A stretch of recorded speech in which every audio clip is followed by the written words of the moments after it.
Well,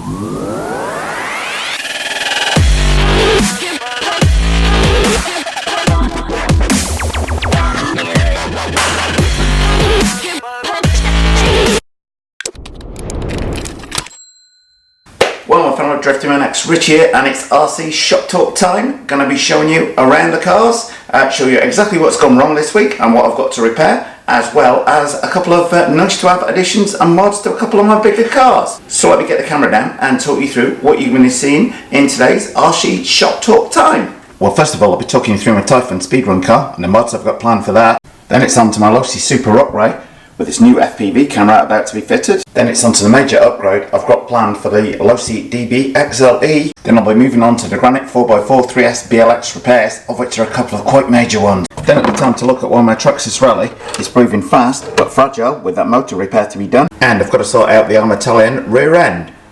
And I've got a ruler to check if that chassis is bent or not. Okay guys, we're moving on to my Armour Typhon speedrun car. It's got its new boots on here, so to speak now.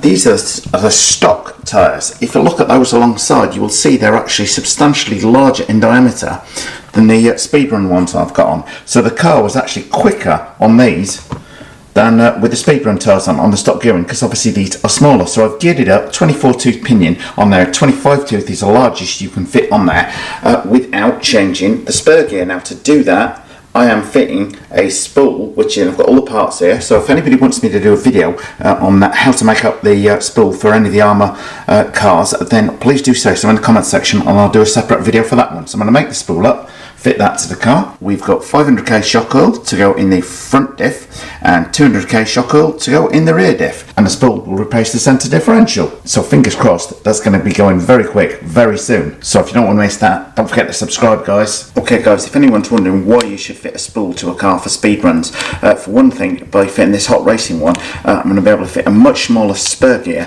to the car, which is going to increase that, because that then means I can gear up on the pinion gear. But as I say, I'll do that in a separate video if people want to see it. Okay, next up, the Losi Super Rock Ray.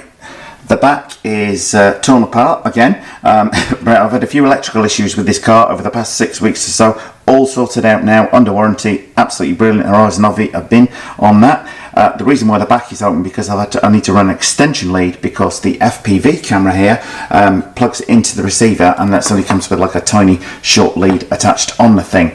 To mount it, I'm going to cut a 3cm hole in the top of the body here, and this cage then comes apart into two halves, and the camera hangs down below, so it's not going to be sticking up on top of the body there in the event it rolls over, etc. You may think that's quite a horrible thing to do, to cut the 3cm hole in the body. I'm in the fortunate position that I've got a new body which Honolulu has hot dipped for me, and the thing looks absolutely amazing. I'm in a separate video launching that, showing the new body, and I've got something quite special in mind for that, because it does look absolutely stunning even just in the box, and I think it will blow people away when it's in the car. So that's my project for this afternoon. Well, the Losi XLE is getting a new power plant in terms of Mamba XLX ESC, so yours truly has got a little bit of work to do, putting all the new connectors on that before installing that in the car, but hopefully that should give that quite a bit more speed, as this thing has been programmed by the shop to give out up to 400 amps on there. I hate to think of how fast that is going to get through the battery life, but we shall see boys, because it's definitely going to be good fun. Anybody seen the videos of this thing, it is a monster anyway, so far more of that to come this summer. Okay, Armour Granite 4x4 BLX repair time. All looks good, you say, Richie? Well, let's zoom in here.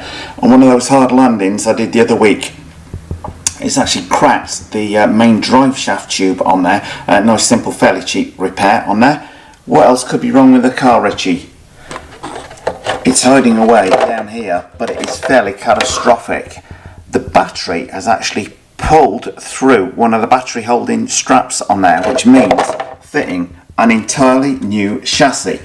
So that is a bit of a downside to that happening, a little bit unexpected. On the plus side, a new chassis is yours for under $20. Now, I am thinking about videoing the stripping down of this and the fitting a new chassis live. If you'd like to see that happen, guys, then do have your say in the comment section below the video, because I think it might be a good one, because this car is very, very easy to work on indeed. Fingers crossed. There will probably be one screw somewhere on there that gets stuck when I go and try and film the thing live, those.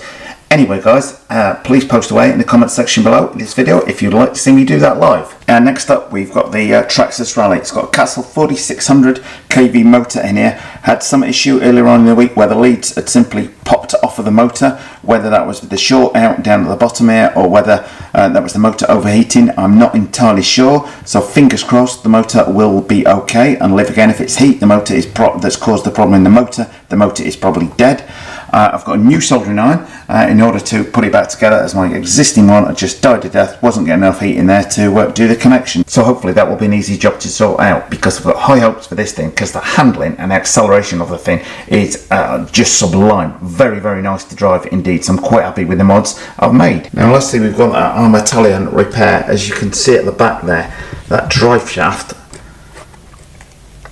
is fairly well bent. And a couple of people have said take it off, heat it up and straighten the thing out. So I think I'm probably going to do that and keep that as a spare, because in the meantime I've gone out and bought 2 new ones for the car. But the other thing, which is again, I'll try and squeeze it in, and there we are guys, the bolt on the top of the shock tower completely snapped when the thing took a hard landing on there. Luckily for me, not only is the nut still on there, but there is a little part that goes inside the top of the shock here, and that's retained it on there. So if I release the nut, and fingers crossed that I can keep that little inner part on there, which fits flush up to the inside of the shock tower. Hope that makes sense there guys. Okay guys, that's just about it for this week's Shop Talk time. As I say, if you'd like to see me go live for the Armour Granite 4x4 BLX chassis rebuild, then please post away in the comment section below the video. Likewise, if you want to see me do a separate video for how to build a spool for your Armour, then also have your say in the comment section below the video. So, over to you guys, and if you like this stuff, don't forget to subscribe. Well, thumbs up if you like this video guys, post any comments you might have in the comment section below the video, and hit the circle below to subscribe. And if you do hit the circle, don't forget to hit the bell.